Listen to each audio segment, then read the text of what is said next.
Саламатсыздарбы, урматтуу телекөрүүчүлөр? Куш убак кечиңиздер менен Күн маек программасы назарыңыздарда. Биз бүгүн каржы кооперативтеринин иши, бүгүнкү күндө жүргүзүп жаткан иштери туурасында сөз кылабыз. Деги эле өзүңүздөр билесиздер, бүгүнкү күндө каржы бизнес булактарынан, кооперативтерден жабыркагандар да көп, алдагандар да көп, алдангандар да көп. Бирок ошонун ичинде деги эле маселе кайсы?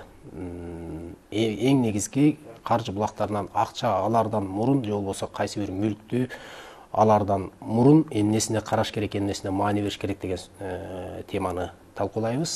Бүгүнкү күндө тактоолор боюнча 70тен ашык каржы кооперативтери каттоодон өткөн экен, бирок алардын канчасы иштейт, канчасы иш алып барбай турат. Бүгүнкү күндө азыр укук коргоо органдарында жана башка тийиштүү органдарда катталган эмес экен. Мына ушул темада биз бүгүн талкуу жүргүзүү үчүн Ислам каржы кооперативинин төрагасы Бактбек Оразабековду студиябызга чакырганбыз. Бактбек мырза, саламатсызбы? Куш келипсиз студиябызга. Сиз менен биз мындай ачык айкын бир кооперативтердин жүргүзгөн иши тууралуу, бүгүнкү күндө алданып аткандар тууралуу, алдангандар, алдап жаткандар тууралуу кеңири кыскача маек кылабыз деп ишенем. Анан сиз мындай ачык айтып берсеңиз, деги эле көрөрмандар үчүн жалпы коомчулук ушул каржыны алардан мурун ушу жеке кооперативтерден эмнесине көңүл бурушу керек, эмнеге маани бериши керек, алданып калбаштын жолу кайсы? Саламатсыздарбы? Дагы бир жолу. Бүгүн бул биздин Кыргызстанда болуп аткан кооперативтердин тегерегиндеги ызчуулар көп болуп атпайбы? Алдап кетишти, алданып калдык дегенде суроолор болуп атат. Көп киши туура акыркы акчасын алып келип бергендер бар да.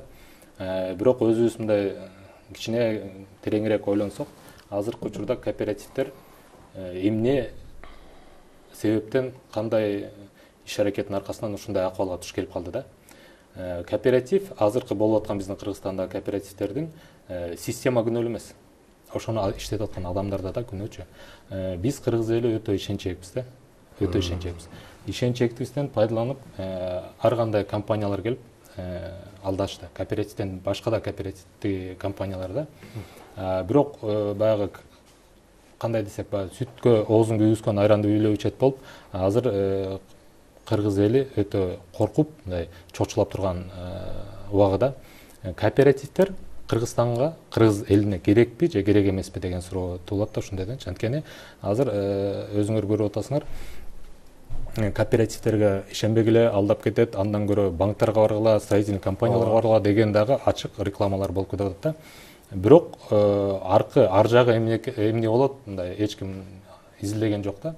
Эгер кооперативдер Кыргызстанда эле башталып, башка өлкөлөрдө иштебей турган болсо, биз корксок болмок да. Биз жаңы мындай кадам шилтеп атсакчы, башка өлкөлөрдө карап көрсөңөр, өнүгүп өсүп аткан өлкөлөрдө кооперативдер аябай жакшы иштеп атат да. Мисалы Европаны алсак, көп мамлекеттерде, мына өнүккөн мамлекеттер 80-90% турак жайды ошо кооперативдер чечет. Мамлекет чечпейт, кийлигишпейт. Турак жай кооперативдери чечип коет. Эмнеге? Анткени алар бүт баары жакшы жолго коюлган да. Биз 30 жыл бою Союз тарагандан бери, Союз убагында кооперативдер бар болчу. Ошол кооператив Союз тарагандан кийин биз приватташтырып алдык да, менчиктештирип алдык ошол кооперативдин үйлөрүн да. 30 жылдан бери бизде банктан башка эчтекебиз билбейбиз да. Мисалы, биз баягы Союзду көрүп калганбыз, кооператив бар экенин билебиз. Союздан кийинки төрөлгөн балдар 30га чыкты да. Алар банктан башка эчтеке билбейт. Мисалы, бизнес кылам десе банкка барат, эмерек алам десе да банкка барат. Бүт банк деген эле түшүнүктүү да, процент. Банк проценти жок, каражат бербейт. Азыркы бизге кирип аткан кооператив, мисалы 4-5 жылдан бери кооперативдер Кыргызстанда активдүү иштеп башташты да. Көргөздү, элге түшүнүк берди да, кооператив аркылуу турак жайга жетсе болот экен деп. Мен да ошолордун биринин катарындамын да. Мен өзүм 5 жыл мурда Бишкек шаарына келдим, Борборго. Балдарым чоңоюп, студент болуп, ошенге келип, мен 1 жыл квартиралап жүрүп, мен түшүндүм. Бул жерде иштеп, квартира же үйгө ээ болуу мүмкүн эмес экен. Квартирада жашап жүрүпчү. Анан мен ушунун аркасынан изилдеп баштадым. Турак жай маселесин кандай кылып чечсек болот депчи. Ошондуктан мен кооперативдер менен 4 жылдан бери иштешип келатам. Муну менен мен Москвага чейин барып келдим. мигранттардын жашоосундан бери көрүп да мигранттын баары эле үй жай алабыз деп жүрөт кеткендер да. Анан кооперативди жакшы түшүнгөн киши катары мен азыр ушул кооператив түзүп алып эле ушундай кылып оокат кылса болот экен деп түзгөн жокмун да. Эгерде азыркы мындай кооперативдерди айтайын, эгерде инвестор болбосо, биздин кооперативдин бир эле минусу кайсы? Жанагы сурок коюп койгон. 6 айда алып берем, 8 айда алып берем, 10 айда алып берем деп койгон да. Ошол айдан өтүп кетишти. Баягы договор түзүлгөн да. Элдер деле ызылдаганга туура, анткени договор түзүлгөн. 6 айда же 8 айда алып берем деген. Андан узарып кетти, анан алар коркту, заявление жазды, ызы чогулуп азыр. Эмне үчүн узарып кетет? Эмне аткара албай калдыбы, алып бере албай калдыбы, же акчасы жок болуп калдыбы? Эмне кырдаал, эмнеден улам пайда болот? Бул мындай да, кооперативдер бул кол.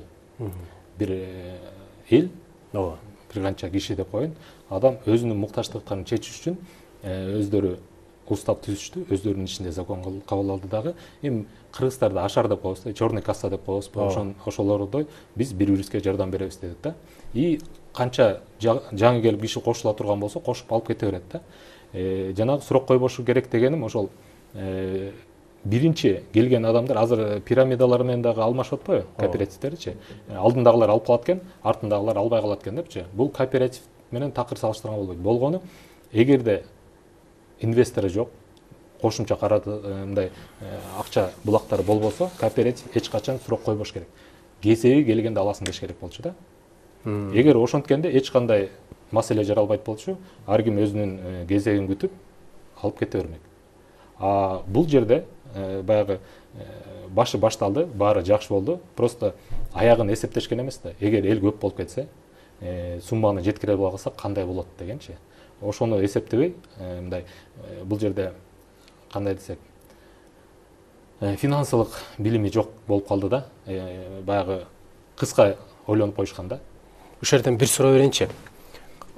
Каржы кооперативин уюштурганда кайсы бир деңгээлде капиталы болушу керекпи? Болсо канча капиталы болуш керек? Эгерде кооперативдин ишин үзгүлтүккө учуратпай келечекке карай алып кетем десе. Негизи андай деле уставда теги закон бар да бизде кооперативде, андай закон деле жок. Жанагы мен айткандай, эгерде инвестор жок болсо, болгону сурок койбош керек, качан келсе аласың деш керек. Инвестор болсо, ал инвестордун ар кандай эмелери бар да. Мисалы бир инвестор алдын ала берет акчасын. Ал дагы жаңылыш, мисалы инвестор акча берди деп иш баштагандагы жаңылыштыкка туура келет. Демек, инвестор кооперативдин аркасында бир инвестор туруш керек, турат Ошону айтайын деп атпаймынбы? Турган шартта дагы коркунуч бар да. Анткени инвестордун акчасы түгөнбөгөн акча эмес да. Айтайын, инвестор келди, даже 10 миллион доллар берди дейин. Кооперативге. 10 миллион доллар өтө чоң акча. Башталгангачы. Но азыр Кыргызстандагы турак жайга муктаждар да көп да. Ошол 10 миллион да жетпей калат да. Мисалы, биз азыр биздин кооперативге келгенде деле канча уставной капиталыңар, счетуңарда канча акча бар деп атпайбы? Ошол дагы мындай жаңылыштык суроо да. Мен айткандай 10 миллион долларым болсо дагы мен азыр иш баштаганга жакшы, уверен айтам, мен счетумда 10 миллион долларым болот депчи. Бирок 10 миллион доллар түгөнүп калганда кандай болот? Инвестор бул бир адам, физический адам да. Ал оюн өзгөртүп коюшу мүмкүн. Ар кандай азыркыдай кырдаалдар басып алып кетип калышы да мүмкүн да, туурабы? Кырдаалдар себеп болушу мүмкүн. Мисалы кооперативди тыштап салып. Ооба. Мисалы инвестор деген бул крупный бизнесмен. Бизнесте анык бир эле өлкөдө болбойт, бир нече өлкөдө болот да. Мисалы азыр Украина менен Россияда келишпестик болуп согуш болуп атат да. А жердеги бизнесмендин баары бизнеси токтоду да. Анан акчаларын алып алып өлкөлөргө жер кесип жөнөйт да. Вот ошондой эмелер кандай десем мындай тоскоолдуктар болуп калат. Сиз өзүңүздүн кооператив жөнүндө айттыңызчы, канчадан бери, канча убакыттан бери иш жүргүзүп атасыңар, анан кандай кырдаалдарды басып өтүп атасыңар, бүгүнкү күндө акыбалыңыздар кандай? Кыскача. Ооба, мен ушул жерден айтып кетейин.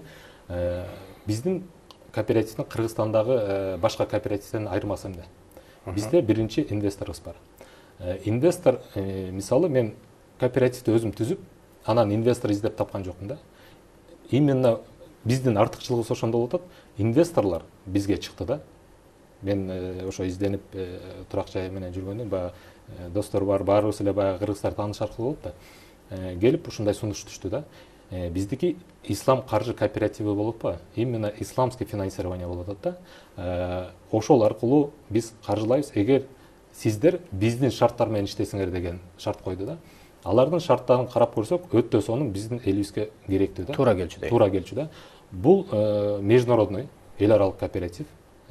Биздин ислам каржы кооперативи 6 өлкөдө иштейт. Буюрса да, ошонун 6 өлкөнүн 2 ачылды. Кыргызстан иштеп атабыз. Январдын 15-нен баштап уже 8 ай болду. Россия өлкөсү жаңы кошулду. 2 өлкөдөн башка дагы Тажикстан, Өзбекстан, Казакстан, Турция дагы 4 мамлекет кошулат. Биз Борбордук Азияны алдык. Биринчи бул ислам каржылоону жайылтуу кооперативдер аркылуу. Сиз өзүңүз айткандай жанагыдай ал инвесторуңуз бір күнү басып алып кетип калбайт дегенге канчалык деңгээлде кепилдик бар? Жакшы суроо да. Мен башында айтып кетпедимби, 4 жылдан бери бул кооперативтерди ичинен изилдеп чыктым да. Кандай убакытта кооперативге оор келип калат, кандай убакытта жеңил алып кетет. Биздин кооператив менен инвестордун ортосунда келишим эмес. Бизде фонд түзүлгөн. Ошо 6 мамлекетте ислам каржы кооперативин каржылай турган.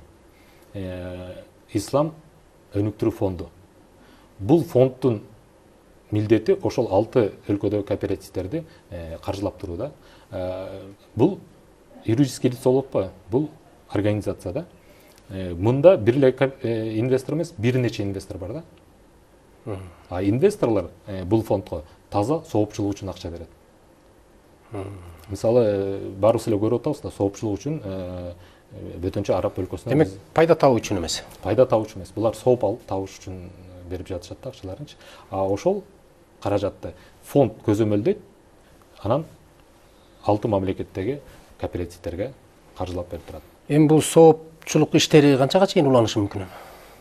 Бул эмне үчүн биз атыбыз ислам деп айтылып атат да. Ислам башка эмес. Келечек, жозу дагы башка ошондой эле ат коюп койсок болмок. Эгерде биздин өзүбүздүн кызыкчылыгыбыз болсочу. Бул жерде айтып өтпөдүм, бул ислам каржылоону жайылтуу болуп атат да. Азыркы учурда мисалы финансирование, каржылоо деген деле банк эске келип атпайбы? Баарыбызда банк. Банк кимдердики баарыбыз билебиз да. Ал банк деген уже процент үстүндө үстөк отурат. Исламда пайыз алган адам дагы, берген адам да күнөөлүү. Биз эми мындай күнөөгө баткыбыз келип алып аткан жокпуз да. Айле жоктон оокат кылыш үчүн алып атабыз да. Ошондой эле мисалы азыр акчалуу адамдар бар. Мисалы бизге инвесторлор акча берип атат да. Алардын бизнестери бар. Алардын акча таба турган булактары көп. Бизге берип аткан ошол тияктан баягы тапкан акчасынан сооп табалы деп мусулман өлкөлөрүндө муктаждардын чечип берели деп жардам берип атат да. Эми бул кооператив деген маселе өтө мода сыяктуу эле болду. Кыргызстанда айтып атпаймынбы, жана 70тен ашык катталганы бар экен. Канчасы иштейт, канчасы иштебейт экен деп мен карап көрдүм, бирок ал тууралуу так маалымат жок экен, мен таппай койдум. Бирок ошентсе дагы айрым иш алып барып жаткан, мактоого чейин арзып, абдан бир активдүү иш алып барып аткандардын ишин көрдүңүздөр. Коомчулук баары билет. Жакында камалгандары да бар, суракта жүргөндөрү бар, элдер канчалаган жүз миңдеген кишилер аркасынан чуркап жүргөндөр да бар. Эми сиздердин кооперативдин башка кооперативтерден уставдык айырмачылык, 1000 айырмачылык, 100 айырмачылык болсун, бирок сиздин баары бир кооператив деген атыңыз бар. Кантип элди ишендиресиз? Сиз ушунчалык баягы элге жардам берейин деген ниетиңиз, кооперативдин ошондой орусча айтканда характери, мүнөзү болгону менен эл кантип ишенет? Кантип ишендиресиздер аны? Эми анан кошумча суроо, бүгүнкү күнгө чейин канча коомчулуктун канча өкүлүн турак жайлуу жанагындай мүлктүү кылдыңыздар, кимдерге акча бересиздер, ошону кошумчалап айтыңыз. Бизде Кыргызстанда 70тен ашык деп атпайсыздарбы? Мисалы Германия өлкөсүндө 2000ден ашык кооператив бар. Ошонун баары жакшынакай иштеп атат. Кооперативтерге чек койбош керек. Кооперативтерди өнүктүрүш керек. Азыркы учурда Кыргызстанда эми азыр кооперативтердин тегерегинде болуп аткан, буларда биз эмне үчүн ушундай акыбалга түшүп калдык? Бизде действительно баягы билбестик, анан контроль жок. Биз өзүбүз билгенди кылып ийип атпайбызбы? Закон бүт баарына бирдей иштеш керек. Ошону менен алып кете турган болсо, Кыргызстанда азыр мындай ишендирем деп мен аракет кылбайм. ал уже туура эмес да, мен ишендирем деп, кооперативди иштетиш керек. Кыргызстанга кооператив азыркы учурда өтө керек. Мисалы айтайын, 30 жылда ушул акыбалга келип калдык. Ушул акыбалга эми банк менен иштеген агаларым, эжелерим таарынбасын, элди 2-ден 3-төн кредитке батырды. Кредит деген өтө жаман. Мисалы мигранттар каяктан келип чыкты?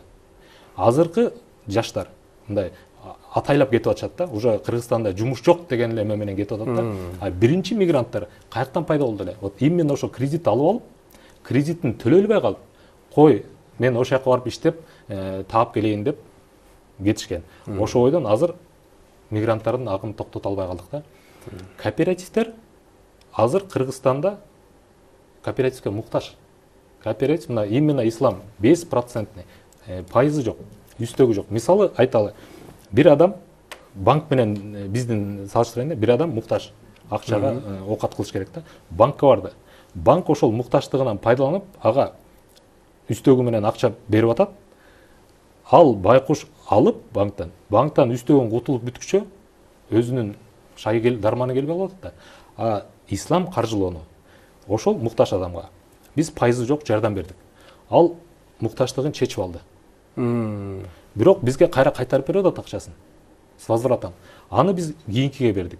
Ошентип бири-бирибизге муктаждыгыбызды чечкенге, эми пример айтайын да, бир уй алды банктан. Проценти менен да. Ооба. 1 жылда төлөп бүттү. Уй музотууду төлдөдү. Ал процентине берди да банкка. Уйдун башы калды. Туурабы? Экинчи жылы дагы процент төктү. Экинчи жылы уй дагы төлдөдү. Аны берди. Ошондо 3 жыл калса, 3 музотууса банк алып коет атпайбы? Уйдун башы. Бул баягы уй аман эсен багылса деген сөз да. А биздин кооператив уй алып берди. Туурабы? Проценти жок. Төлдөдү. Мисалы биринчи жылы бай четинен кутулуп, биринчи жылы колун, экинчи жылы санын кутулду дегендей калды. 3 жылда биз пайызы жок ага жардам бердик. 3 музоолу болду. Уй менен 4 баш. 4 баш менен жашоосун оңдоп кетет ал киши. Биз ал кайтарып берди, кийинкиге бердик. То есть бул ислам каржылоо дегенди жайылтуу ошондой максат менен кетип атат да. Азыр биздики могу пилотный жана ислам каржылоону жайылтуу Кыргызстандан башталып атканга да сүйүнүш керек да. Мен ушундай сүйүнүч менен бул ишти алып барып атам. Бул эгерде ушуну коомчулук туура түшүнүп, баарыбыз кооперативди колдоп, ушул ислам каржылоону алып кете турган болсок, бул дүйнө жүзүнө тарайт. Азыр кооперативиңиздердин маанайы кандай? Туңгуйга бараткан жоксуңарбы? Өзүңөрдү мындай азыртан прогноз болголоп атасыңар да. Жакшы эле баратасыңарбы? Биз өзүңөр ойлогондой, пландагыдай баратасыңарбы? Ооба. Азыркы учурда 1 ай алдыга кетип баратабыз. Ачылганыбызга 8 ай болду деп айтпадымбы? 8 айдын ичинде 100гө чукул адамга уже 40тан ашыгын турак жай менен камсыз кылдык. 40тан ашык бир автоунаа болду. Да бир бизнеске да рефинансирование болуп, 100гө чукулдап калдык да. Мына жерде бир нече ушул эксперттердин, юристтердин айткандарын мен сизге суроо кылып берейин деп атам да. Алар интернетте өзлөрүнүн каржы кооперативтерине эмнесине көңүл буруу керек деген маселелерди талкуулашыптыр да. Кооперативтерден үй алгысы келгендер дейт, алгач айыл чарба, турак жай жана турак жай курулуш кооперативтерин ажырата билиши керек дейт. Эгер компаниялар юстиция министрлигинин күбөлүгүн көрсөтүп катталды деген. Улуттук банк берген лицензиясы жок болсо, бул кооперативтерге ишенбеш керек деп бир эксперт айтып атат, юрист айтып атат. Сиздин оюңуз кандай? Бул биз эми бул банктарга лицензия, банктарга же болбосо ошол финансылык иш менен алып кете турган компанияларга тийиштүү да. Биз некоммерческий, пайда табуучу эмес. Биз бири-бирибиздин муктаждыгын чечүү үчүн эле курулган бул кооператив. Бул бизде Кыргызстанда бар закон о кооперативах дейт. Биз ошол закон негизинде иш алып барып атабыз. Эгер бизде пайда табуу максатында болсо, анда лицензия алыш керек болчу, Нацбанкка баш ийиш керек болмок да. Биз эч кандай бир канча эл чогулдук, өзүбүз устав түздүк. Ошол уставдын негизинде иштеп атабыз. Биз мамлекетке бир тыйын зыян келтирген жокпуз. Пайдадан башка. Сайтыңыздар барбы? Ооба. Сайтыңыздарда финансылык отчет берилип турабы ачык? Ооба. Бизде бүт ооба. Ал эмеси пайщиктер бизде сайтта бүт бар. Пайщик эместер дагы көрө алат, кирип. Пайщиктер болсо атайын электронный почта ачылат ар бир пайщикке. Алар очередти ким канчаны алды, ким каякта бүт барын өздөрү көзөмөлдөп. Бул жерде юристтер жазып атат. Алар өз сайтында финансылык отчетторду жана ачык көрсөтүлүшүнө көңүл буруу керек депчи. Ошо сайтына кирип карап көрүңүздөр депчи, алдын ала кооператив кандай иш алып барып атпыр деген маселени. Дагы бир маселе. Уялардан мурун эмнелерге көбүрөөк көңүл буруу керектигине токтолуу керек. Эң биринчи кезекте канча жылдан бери иштеп келе жатканына көңүл буруу керек. Кошуласызбы буга? Кооперативтердин канча жылдан бери иштеп келе жатканына. Бул тажрыйба, Анын канча мүчөсү бар экенин кароо зарыл. Канча мүчөсүнө үй алып берди. Бүгүнкү күндө канча мүчөсү кезекте турат, документтерин сурап алуу керек дейт. Кооперативдин тарыхына көңүл буруу зарыл дейт. Мына ушулар зарылбы? Эми бул эгерде бизде кооператив көп жылдан бери иштеп келаткан болсо, балким зарылдыгы бар да. Бизде кооперативдер жаңы ишке кирип атат да. Мунун канча жылдан бери, канчадан бери иштеп атканы менин оюмча мындай кандай десем, көңүл бурууга көп деле эме. Сиздики мисалы сиздер иштетип аткан кооператив активдүү иштеп баштаганына 2 жыл, 3 жыл канча болду? Жок, биз январдын 15-inde быйыл 2022-жылы түзүлдүк да. Инвестициядан каттоодон өттүк. Ошондон баштап ишибизди алып барып атабыз. Эми жыйынтыктарды айтпайсызбы? Канчага үй алып бердиңиздер, канчага машина алып бердиңиздер? Ушул тууралуу десек болобу? 8 айдын ичинде. 8 айдын ичинде. Азыр биздин Кыргызстан 7 областында тең ачылдык офистерибиз. Жалпы жонунан 17 офисибиз бар. Үй алып бергенибиз 40тан ашты мүчөлөрүбүз. Машинабыз 40тан ашты. Бизде бизнеске дагы финансылык уюмдарга дагы карыздарды жапканга да жардамыбыз бар да. Баары бир где-то 100гө чукулдап калдык. Ихсан жана башка, жанагы эл менен кандай иш алып барганы белгисиз, бирок бүгүнкү күндө суралып, алардын иши каралып аткан мезгил, кандай иш алып барса дагы бүгүнкү күндө бир туңгуюкка кептелип, өз жолун таппай аткан мезгилде, бирок сиздин оюңузда эми баары бир ошол тармакта иштеп аткандан кийин кай жерден жаңылды, эмне болду дегенди силер мониторинг кылып турасыңар да. Эмнеден жаңылды? Мен жана башында айтып кетпедимби? Биздин Кыргызстанда иштеп аткан кооперативдердин биринчи эле минусу жаңылышканы. Сурок коюп койгон. Инвестору жок кооператив сурок койбош керек. Суроктон өтүп кетти, нааразычылык, ызы-чуу ошондон чыкты да. Эми аларды баягы кухнясын билбейм, алардын ичинде кандай иш болуп атканын айта албайм. Мен баары эле жакшы ой менен башташкан. Кооператив менен ушундай иш кылсак болот экен депчи, элибизге жардам берсек болот экен деп. Болгону мындай арт жагы кандай болот экенге мындай эме болбой калган да.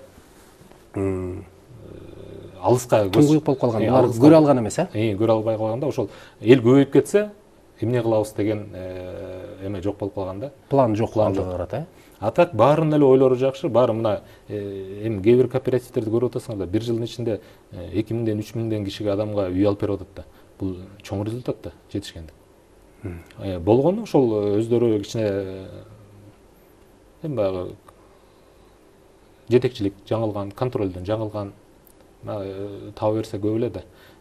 Может кээ бирөө элдин акчасын башка жака буруп койгон, жумшап жиберген убактар болгон. Анткени финансыны туура эмес пайдаланган. Анткени ал өздөрү хозяин, өздөрү баягы жетекчилер өздөрү билип алган да.